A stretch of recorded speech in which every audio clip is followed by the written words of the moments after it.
আসসালামু আলাইকুম। আজ জুম্মা মুবারক।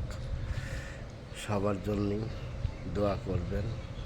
আমিও সবার জন্যই দোয়া করি, সবার জীবনটা যেন সুন্দর হোক এবং ভালো হোক।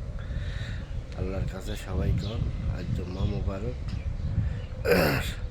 দেশে যেন সব জায়গায় যেন মানুষের যেন শান্তি আসে, আল্লাহ পাক যেন সবার জীবনে ভালো কিছু হোক, এই কামনাই করি।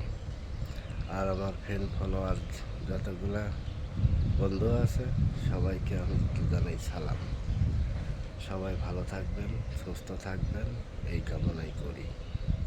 কারণ পৃথিবীতে মানুষ আজ আছে কাল নাই, শুধু মানুষের কথাটাই থেকে যায় আর ব্যবহারটাই থেকে যায়, তাছাড়া আর কিছুই থাকে না। এটাই আমাদের জীবন।